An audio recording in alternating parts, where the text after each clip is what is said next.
बड़े road show से भाई धर्मेंद्र यादव जी ने चुनाव ख़त्म किया है।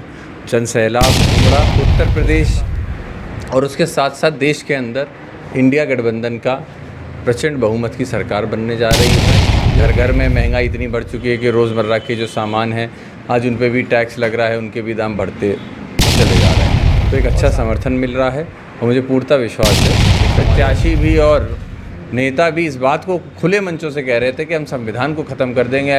नमस्कार, आप देख रहे हैं मिल्लत टाइम्स में हूं आपके साथ उमैर आज़मी। इस वक्त मैं मौजूद हूं उत्तर प्रदेश के आजमगढ़ लालगंज में और लालगंज एडवांस डेंटल क्लिनिक पे हम मौजूद हैं और हमारे साथ आज खास बातचीत करने के लिए मौजूद हैं आदित्य यादव जी। आइए सीधा बातचीत करते हैं। आदित्य जी, सबसे पहले आपका स्वागत है हमारे। बहुत बहुत धन्यवाद आपके श्रोताओं का। पहला सवाल हमारा ये है कि आप को खैर विरासत में राजनीति मिली है, चाचा शिवपाल जी के लड़के हैं आप, लेकिन यहाँ आप आए, आजमगढ़ का माहौल आपने देखा और आजमगढ़ को हमेशा ही समाजवादियों का गढ़ कहा जाता रहा है, क्या लगा? देखिए, लगभग 6 दिन हो गए आजमगढ़ लोकसभा के लिए प्रचार किया और कल से आज में समय मिला लालगंज की लोकसभा के प्रत्याशी के लिए भी अपने प्रचार, दुर्गा जी के प्रचार करने का, और अच्छा माहौल है। और जहाँ कल हम लोगों ने प्रचार ख़त्म हुआ, आजमगढ़ में समापन था उसका, बड़े रोड शो से भाई धर्मेंद्र यादव जी ने चुनाव ख़त्म किया है। जन सैलाब उमड़ा, उसके साथ साथ सदर के आजमगढ़ के वो सभी लोग और सभी वर्ग समाज के लोगों ने एक विश्वास दिखाया है।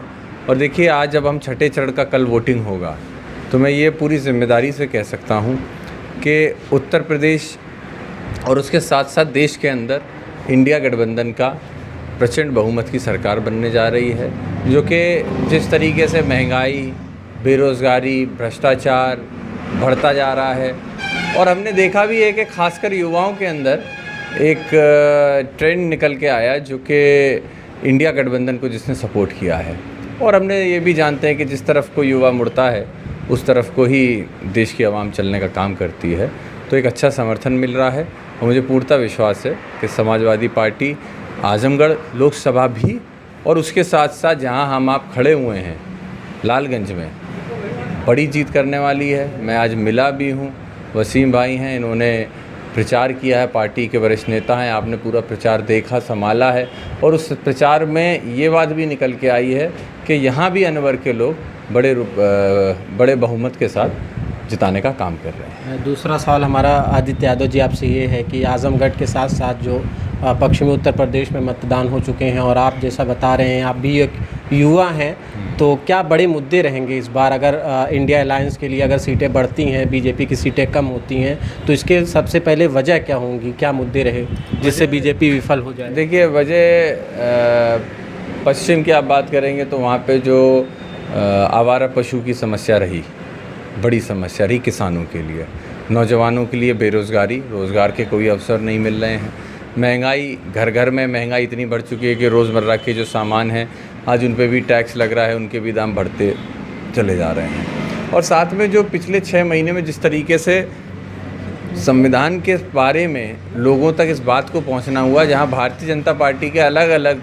प्रत्याशी भी और नेता भी इस बात को खुले मंचों से कह रहे थे कि हम संविधान को ख़त्म कर देंगे या हम आरक्षण को ख़त्म कर देंगे, तो इससे एक भय का माहौल जनता के बीच में ये ज़रूर आया कि अगर लोकतंत्र नहीं बचेगा तो फिर कुछ भी नहीं बचेगा।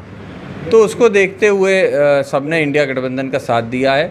और अक्रॉस द लाइन मैं ये कह सकता हूँ, इससे कहीं फ़र्क नहीं पड़ा है कि किस समाज का है या किस जाति से आता है, वोट सब ने मिल के देने का काम किया है इस बार।